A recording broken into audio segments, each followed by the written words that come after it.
Hi, my name is Bob, and today we're going to be talking about two different methods of basting your quilt so that you can get ready to quilt it. These two methods I've found work really well for me, and they kind of, well, there's not a right way to do it. There are two different ways that work well depending on how you want to quilt your top into the final quilt. We're going to need your quilt sandwich. It will be your backing fabric, your batting, and your pieced quilt top. You'll need some safety pins. Sometimes there are quilter safety pins which are slightly bent. They make it easier to do the basting, which we'll show in just a minute. You'll need some painter's tape. It is for kind of stretching and getting your back on whatever surface you'll be basting on. So that's the pin basting method. And then I'm going to show a stitch basting method. I'm using the Omega-Cryl that we carry. It's a bright color. It's a 3-strand. This one is, I believe, an acrylic.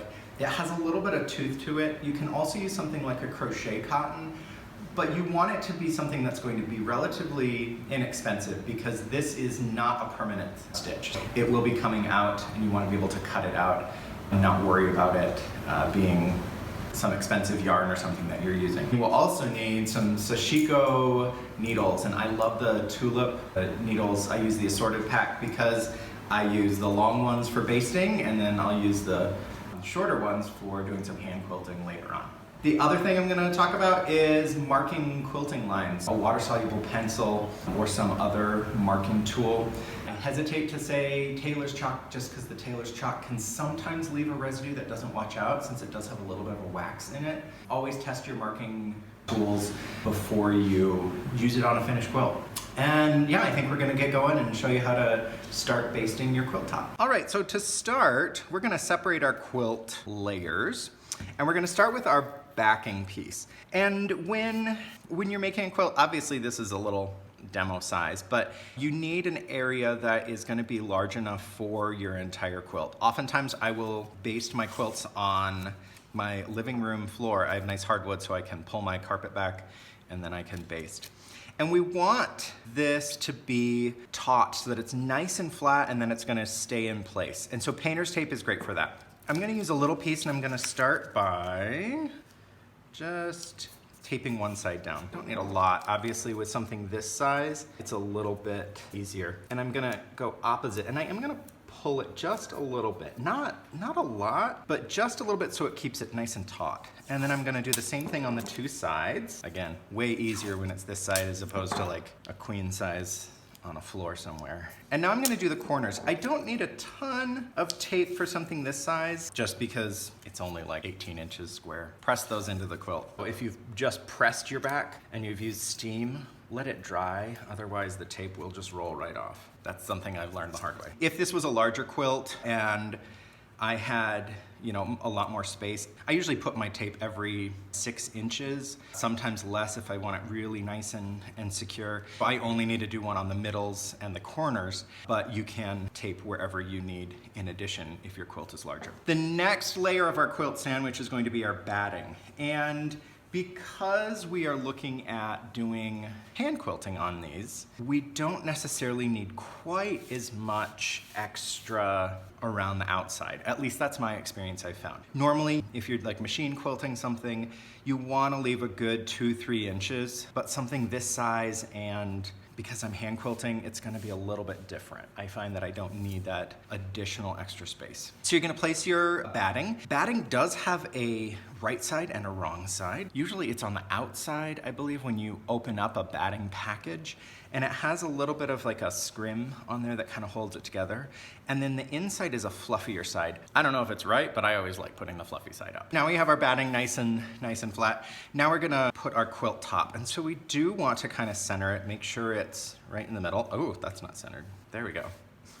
As you can see, I'm not leaving like 2 inches on each side.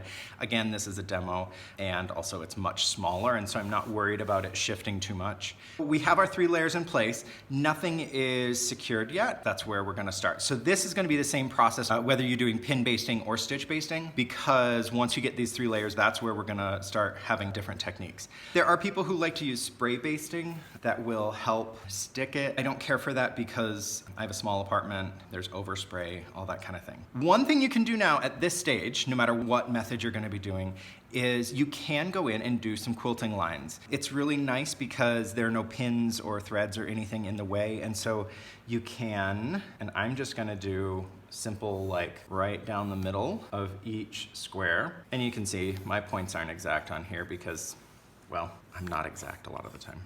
But there we go. We can put our quilting line in ahead of time, and then this is what we're gonna follow when we do our hand quilting. And you can do whatever design you want. I'm just gonna do some diagonals quick. With pin basting now, we have our safety pins, and there are a lot of there's a bunch of different sizes of quilter safety pins. For something this size, I like the small ones. And I'm gonna start in the middle, and I'm gonna go feel when I get to the table I'm on, and then I'm gonna come back up, and then I'm gonna just close it. The thing with safety pins is you wanna make sure you're kind of smoothing out while you go so that you don't have any like weird bubbles or pockets that can form. Sometimes with fabric, it doesn't always lay 100% flat.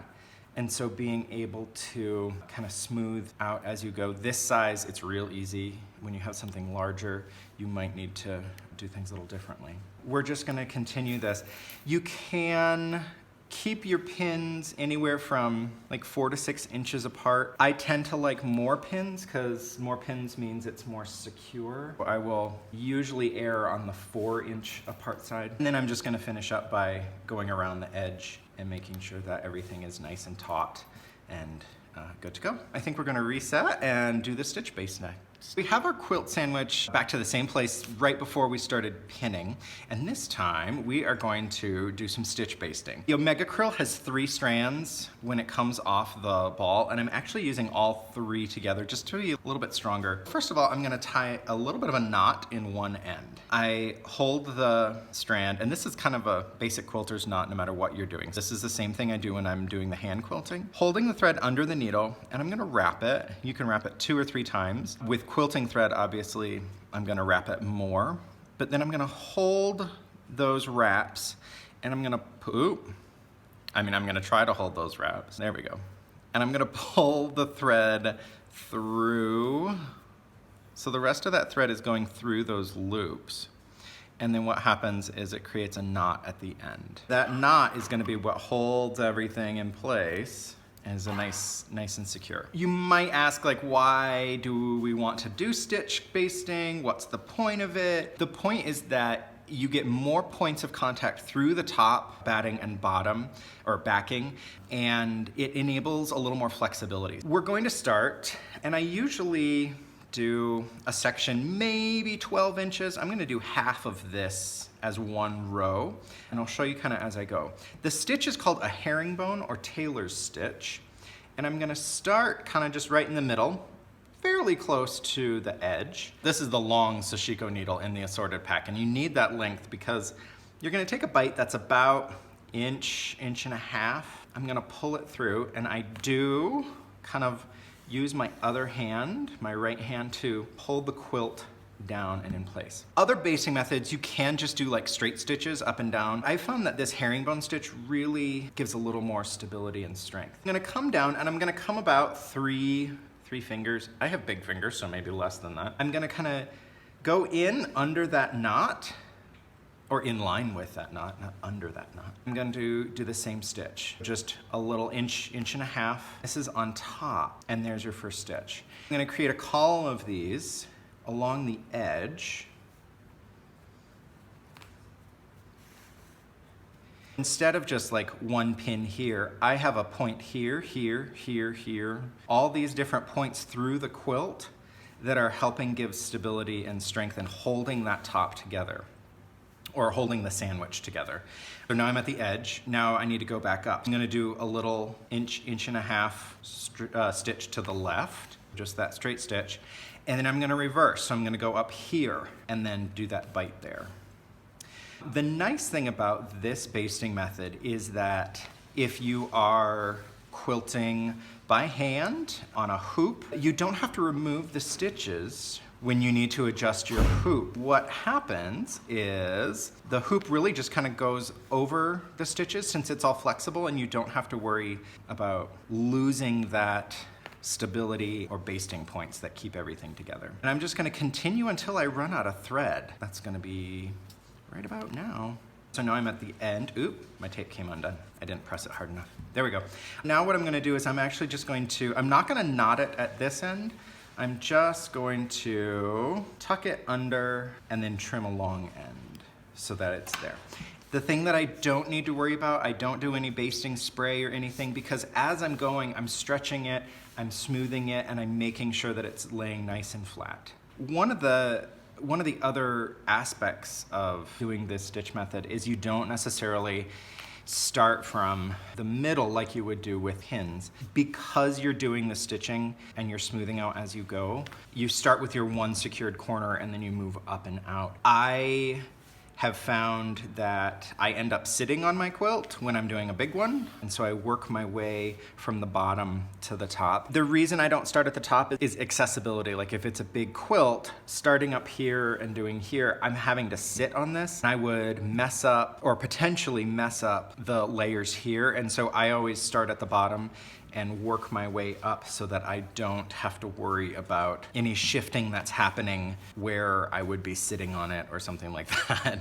Then you just continue, and I'm using that bright neon orange color today just because it's more visible against the blue. But again, whatever you have, if you have some inexpensive crochet cotton, it should be grippy, if that makes sense. It shouldn't be like a coated pearl cotton because you want it to kind of have the tooth to hold the layers together while you're going. Then I would just continue, and once I'm done with this row of stitches, I would start at the top and then do the same thing over to the other edge. This is also why you want to have a very inexpensive thread, because after you do your hand quilting, you're going to snip these and pull these out. You don't necessarily leave these basting stitches in. And that is it for basting. Once you're done with the pinning or with the stitching, take the tape off, and then your quilt is ready to be quilted. You can see I've finished doing the pinning. I've also done a couple stitches just to practice. This is now all one piece, and it's not gonna come apart. You can see the pins go all the way through the back, and this is now ready to be quilted.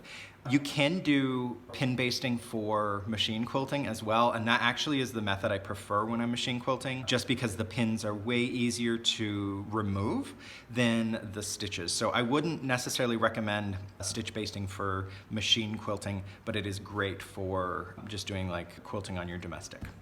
And this is the fully stitch basted top. You can see that it makes that herringbone pattern, and the entire quilt worked from one corner over and then over as well. And now it's ready to be quilted. Now that we have our quilt sandwiches basted with two different methods, we're going to be doing a couple different hand quilting methods that I really enjoy. So we'll be looking at that in the next episode. So thanks for watching, and hope you learned something.